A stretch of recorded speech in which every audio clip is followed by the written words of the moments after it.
about a man named Elijah.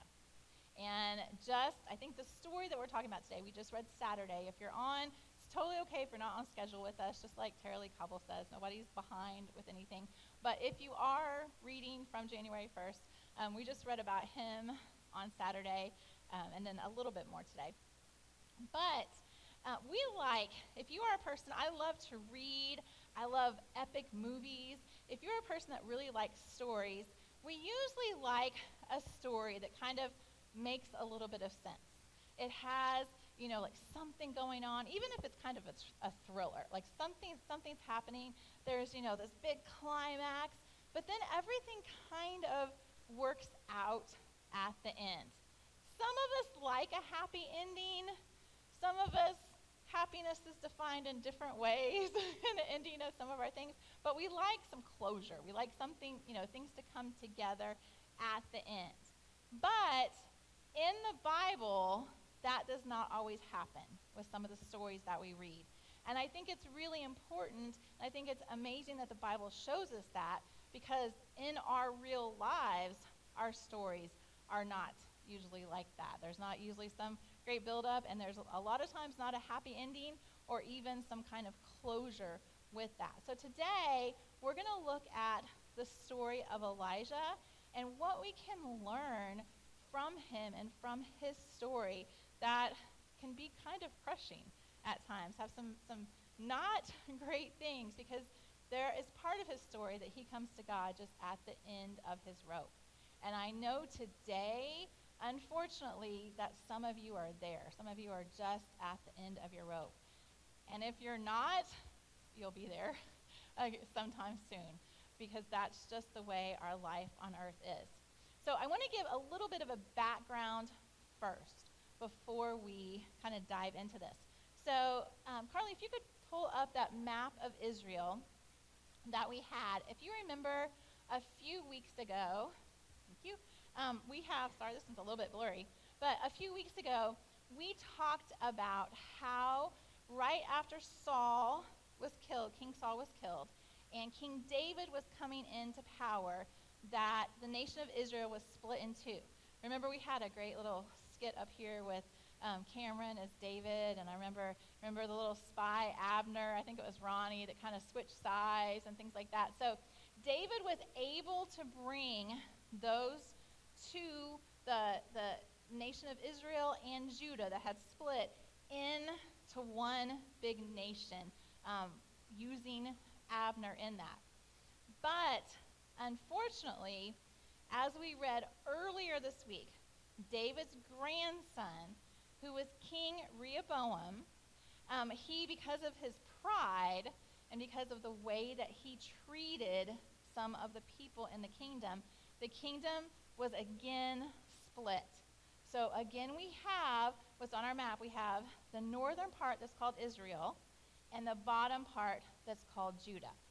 And so as we look at the book of Kings and Chronicles, Kings is more kind of stories like all the nitty-gritty, all the tea, all the drama is in Kings.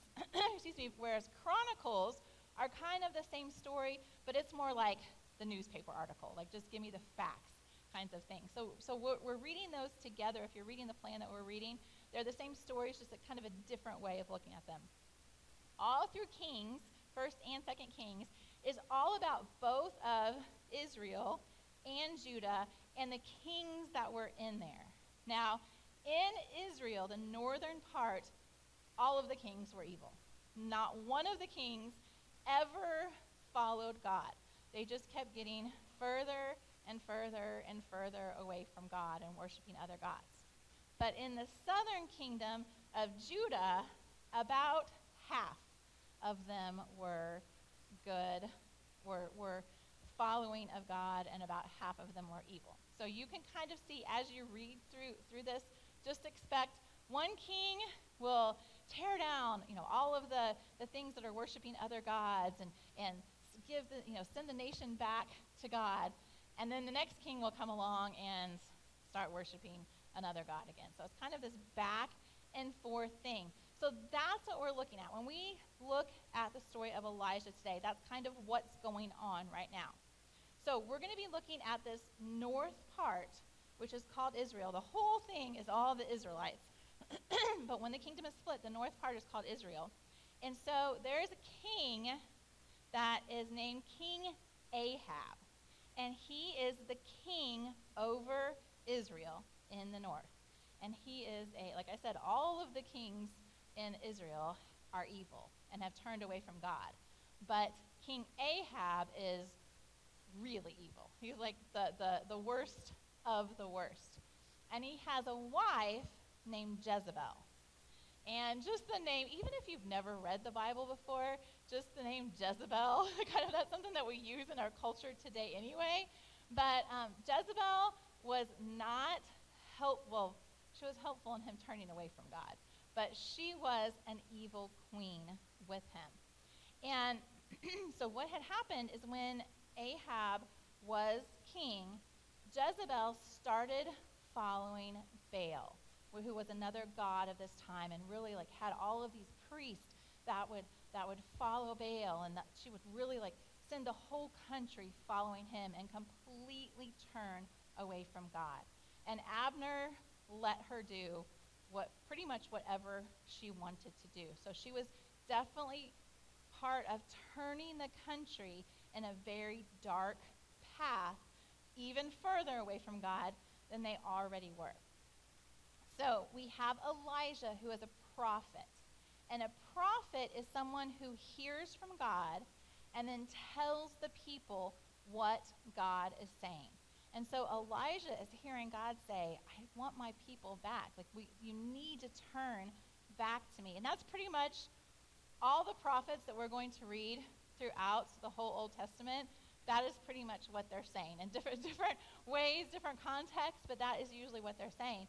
And so Elijah goes to King Ahab and says, hey, this is Jezebel, this, following of Baal, all of these things. You are turning us away from God. You are turning this whole nation away from God. And God is going to judge our nation for this. So we need to get on our knees. We need to pray. We need to turn back to God. And unfortunately, King Ahab really doesn't listen to him at all, doesn't have anything to do with it. And what ends up happening, if you have not read this, you need to read this, because this is one of my favorite stories. We're not going to dive into the story today, but it's a great story that Elijah actually has a battle with all of these priests of Baal. And they're both saying that they can start a fire on Mount Carmel. So they're going to have, he's saying, God will start a fire. And all of the priests are saying, our God, Baal will start a fire. And so there's all of these priests, and if you read it, it's kind of hilarious, because one of the reasons that I like Elijah is because he's a little sarcastic sometimes, because when the other priests, when Baal does not send down the fire, when he doesn't answer their their prayers and their calls to him, and they're even cutting themselves and doing all these things to try to get God, their God, to listen to them. He said, well, maybe he's asleep. Well, at one point he even says, maybe he's going to the bathroom. Maybe he's not listening to you because of all of these things. And so he's kind of stirring them up a little bit. But fire never comes from Baal, so it doesn't ever work. So now it's Elijah's turn, and it's just Elijah. And the idea is to bring fire on this. Now, at this time, there was a big drought, so water was very precious. And he tells some of the other people around, the servants, to actually put a moat of water and to wet all of the wood that the fire is supposed to be on. So, first of all, that's going to be hard to start a fire if everything is wet. And second of all, he's using a very precious resource at this time because of the drought to just prove a point. But immediately, fire comes down. And so I have a picture that I think is just one of these epic pictures of Elijah kind of up on this mountain, and the fire, has come. And we can just think about that. think about if there's any time in your life. Now, I doubt any of us have been up on a mountain with, 400 prophets of another, 400 priests of another God, and God brought fire down. But has there ever been a time in your life that you just are like, this is it. God is so close to me. Like, I just feel on a mountaintop. I remember me sometimes, whenever we would come home from church camp or whenever something happened, but maybe something's happened in your family, something's happened in your life, and you're just like, this is it. Like, nothing could ever be better than this. Like, I know God is so true, and he is in my life, and I could never, I'm just always going to be on this mountaintop. But unfortunately, we can't stay on that mountaintop, because as soon as this happens, Jezebel, remember the evil queen, gets word, because all those other all those other priests of Baal were also killed at this time. So she's really upset about this. So right after this happens, right after Elijah's on this mountaintop and God has done all of these things for him, this is the next thing that happens. And we're going to look at 1 Kings chapter 19, verses 1 and 2.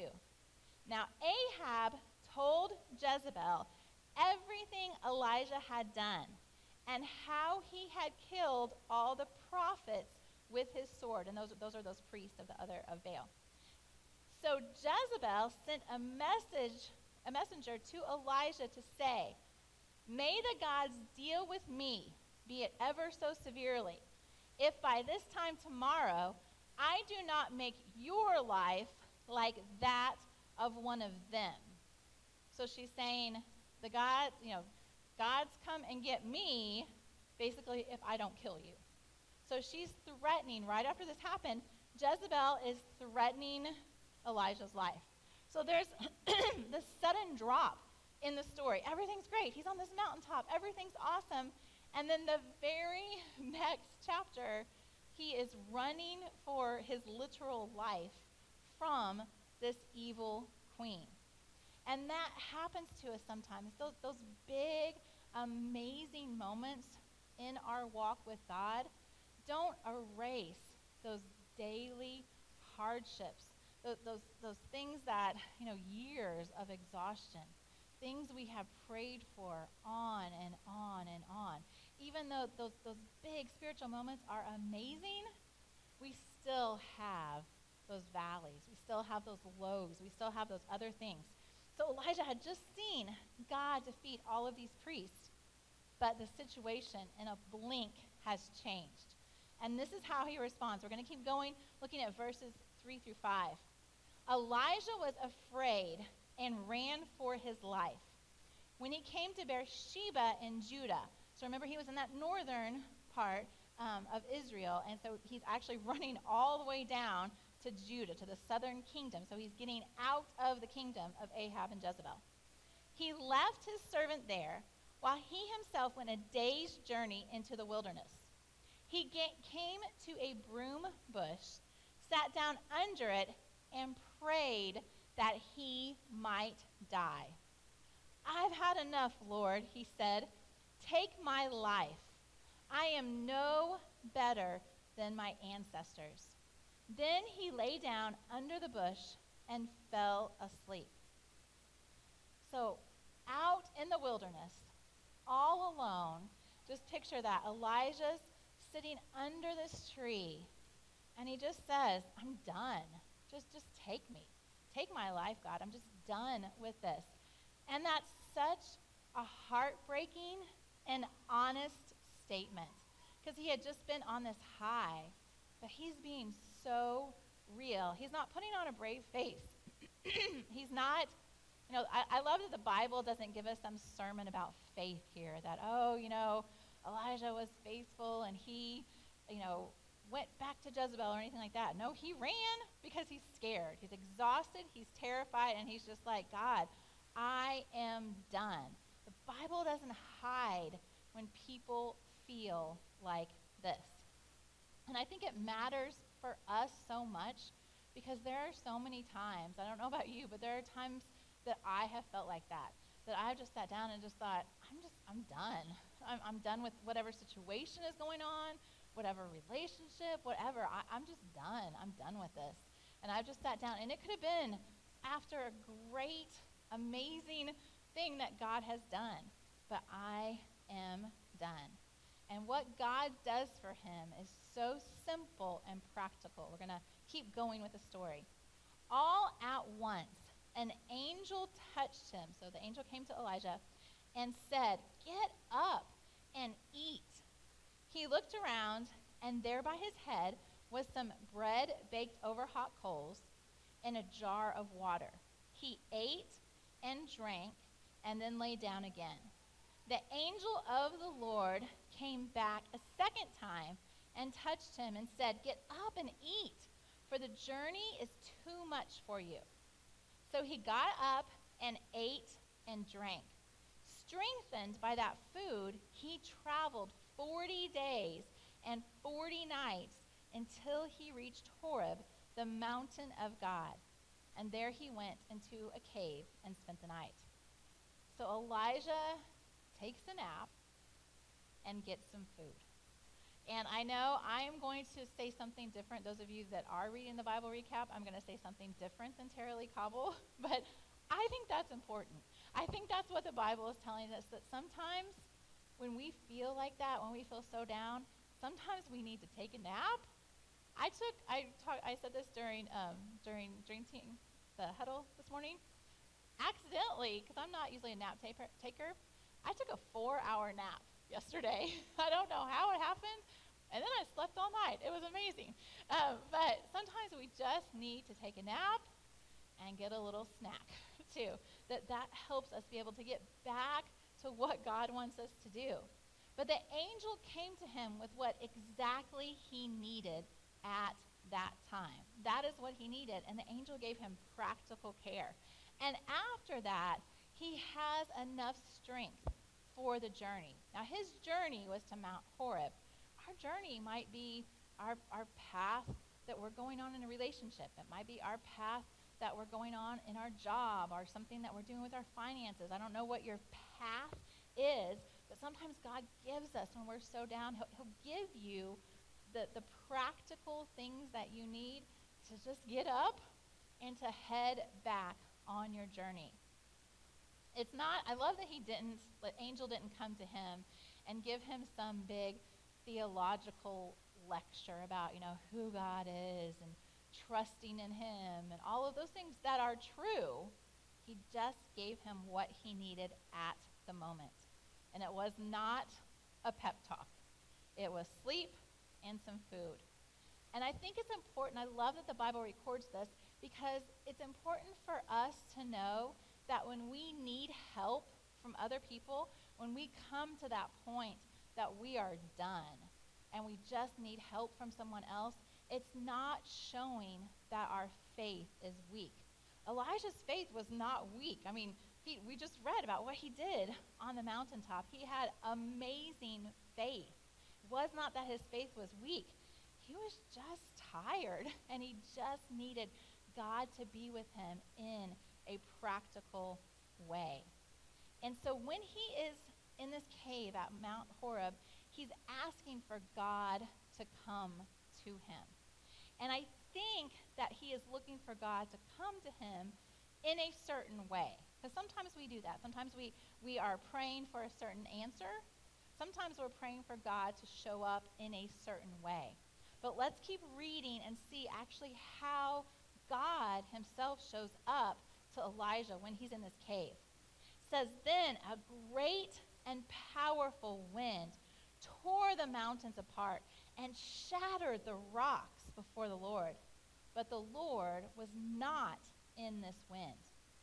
After the wind, there was an earthquake, but the Lord was not in the earthquake. After the earthquake came a fire, but the Lord was not in the fire. And after the fire came a gentle whisper. When Elijah heard it, he pulled his cloak over his face and went out and stood at the mouth of the cave." So after all of this noise, the fire, the wind, all of those things, the earthquake, there was just this quiet whisper. And God said, Elijah, what are you doing here? And I think sometimes we can read that as like, what are you doing here? Like, get yourself together. But that's not what he was saying. He was saying, Elijah, you are hiding in this cave, and I am here with you in this gentle whisper. What are you doing here? What can we do to strengthen you, to go back to what you needed to do? And Elijah he's honest. He's kind of at that lowest valley part, and he's honest, and he just says, I've watched all of these people turn away. He's been a prophet of God, and he's been in this northern kingdom, and he's seen all of these people turn away and follow other gods. And he thinks he's all by himself. And so he says, I feel like I'm the only one left. I feel like I'm the only one left that cares about you. And you might have that in your life. It may not be that you feel about the only one that cares about God, but maybe there's something going on in your life and you feel like, I'm the only one that cares about this at all. I'm the only one that even notices that this is going on. But God doesn't yell at him. He listens to him, and he gives him the peace and the direction that he needs. He says, go, Elijah, go back, anoint leaders, choose someone to follow you, choose a successor. And that's actually what we read about this morning, to choose someone to follow you. Keep working. And I love that he says too, and by the way, you're not alone. There's actually 7,000 people in Israel that are still following me, that have chosen not to fall down to Baal, that they're still following me. So even when it feels like you're alone, you're not alone. There's 7,000 other people there worshiping me. And that is what he needed, to be able to step out in the faith that was already in him, that he was just tired and felt alone. And so God gave him those practical things that he needed to be able to step out, to be able to go back, and to be able to follow the path that God wanted him to do. So we have just a couple truths here, just a few truths that I want us to hold on to from this story. And the first one is that spiritual highs don't guarantee that we won't hit lows. So like I said, we saw that picture of the mountaintop. He was literally on the mountaintop. He had the most amazing story. God came to him, and then the next chapter, he was under a broom tree wanting to die. It's normal. Peaks and valleys are normal in your spiritual life. So don't think that if you're in a valley that you have lost your faith. That's just what this world is, unfortunately, now, that there are some of those valleys. So don't think that you failed or beat yourself up when those come. Do just what Elijah did and go to God with those. The second one is that physical care matters. And sometimes I don't feel like in the church that we talk about this enough. Obviously, our spiritual bodies, our life is so important, but God made our physical bodies. And our spiritual bodies and our physical bodies are so entwined together. If you are tired, if you are hungry, if you have an illness, if you have something going on with you physically, it's going to hurt your spiritual life because it's going to take away from what you can do. And so before God gave Elijah any instructions about what he wanted to do, he made sure he was fed first. And like I've told you guys lots of times before, I was a teacher for 17 years before I became a pastor. And one of the things I always had in my bottom drawer, I always had granola bars, protein bars, fruit snacks, little things for the kids that would come in and they they hadn't eaten breakfast. Sometimes they hadn't eaten the night before, and they were not ready to learn. And so I would feed them and their physical bodies so they would be able to learn. And that's just what God was doing. He was like, I know, I made your body. I made you to need food, to need nourishment. And so we're going to take care of that first. If you are exhausted or you're taking care of someone in your life that is exhausted and is going through something, and I don't just mean we can be like physically exhausted and need a nap, but sometimes we're just mentally and emotionally exhausted also, which affects our bodies. Look and see what they need. Sometimes they need to be able to take a nap. Maybe we need to care for their kids. We need to figure out, help them with their job, whatever needs to be done so they can have some time to get some rest. Maybe they need some food. Maybe, they have something going on that they're not able to get some food. Maybe they need some kind of medical help. Something's going on. Maybe they need counseling. This is a church that I will tell you that you will never be shamed for going to any kind of therapy. That is, I believe that God is the greatest counselor. That is one of his names. And God can counsel us and can love us and knows us deeper than anyone else does. But I also believe that God empowers Christian counselors to study the brain, to study how we work, and help us get through situations too. So go to a counselor or help someone else find a Christian counselor that can help you get through what you're doing. None of this is unspiritual. To take a nap, to get a snack, to go to counseling, none of that is unspiritual. It's actually very spiritual because we're taking care of this body, the temple that God gave us. The third one is God's voice is often quiet. He was in that wind. Sometimes whenever we're praying for something, we expect, the fireworks. We expect the big signs. We expect something. We've seen, the movies. We expect some major shift in something going on. But most of the time, it's just those little whispers. It's maybe a song that you're listening to. It doesn't even honestly have to be a worship song. It could, maybe you're listening to Evermore. It's got some really good lyrics in there that kind of will bring you in. I mean, it could be different things that God can speak through. Maybe you're reading a piece of scripture that you've read 100 times, but for some reason when you read it today, it just hits different and it lands in a special way. But for us to be able to get those, we need to be listening.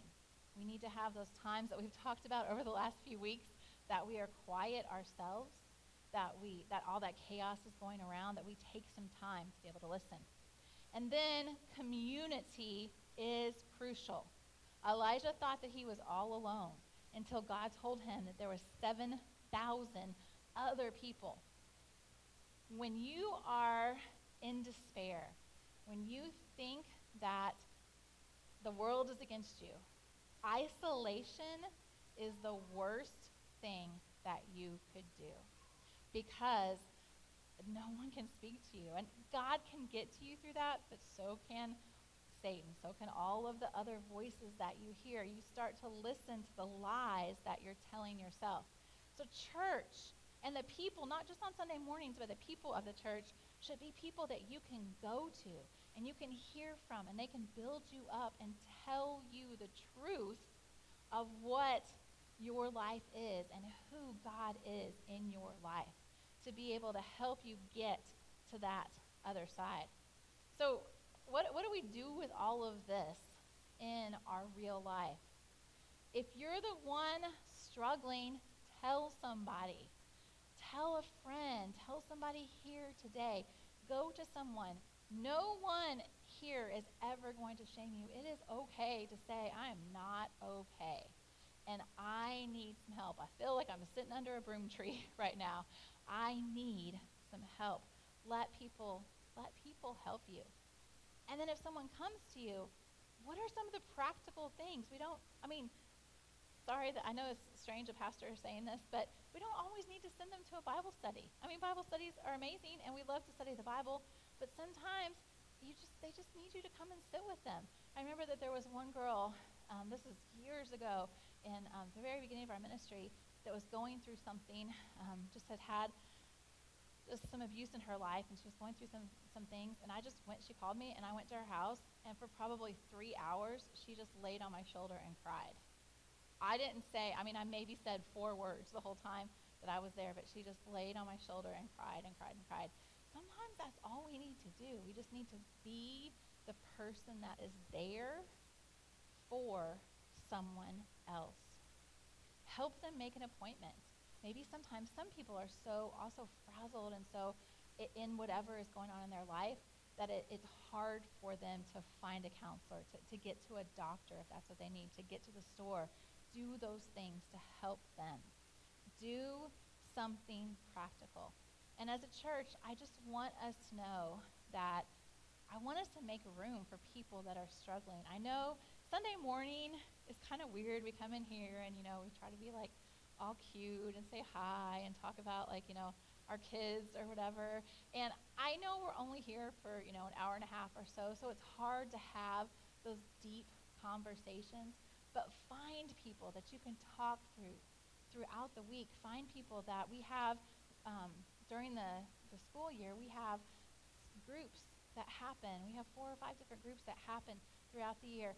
Find someone to talk to. And I know it's weird, and I know if you're going through something and you don't have someone to talk to, it's hard to just go up and be like, hi, I don't know you, I'm Christy, and I'm struggling. That's kind of strange. But if you are a person here, have eyes open for someone who maybe is by themselves, who maybe looks like they don't have someone to talk to, and befriend them. That's what we're here for. That's what we're supposed to be doing. We are the community of the church. And like we said at the beginning, this is not something that is a tidy fix. We're not going to, go to God and go to our friends and take a nap and eat something and tie our little story up in a bow. All of those things that we're struggling with are still going to be there. There's going to be another high that's going to come in our life. And unfortunately, there will be other lows that will come in our life. So this is something that's just going to keep happening. And I know that's probably not the most encouraging thing that I can tell you, but when you have people in your lives to be with you on those highs and those lows, that's what's important. And that's what the church is here for. Last week we prayed for the fathers, and that was one of the things I was trying to get across, is that's the image of what we're supposed to be. We're not supposed to be the cute people in the lobby, talking on Sunday mornings, even though that's fun. We're supposed to be the people that are praying for each other, that are caring about each other, that are checking in throughout the week to see how we are doing with our struggles. And so if you are here today, I just want you to know that if it feels like your story's over, if you're sitting under that tree right now and you're telling God, I'm done, I am done, that is not the end of your story. That was not the end of Elijah's story. God did not leave him in the wilderness, and God is not going to leave you in the wilderness either. He's going to provide those practical things for you. If you'd go ahead and bow your heads, and we're going to pray together.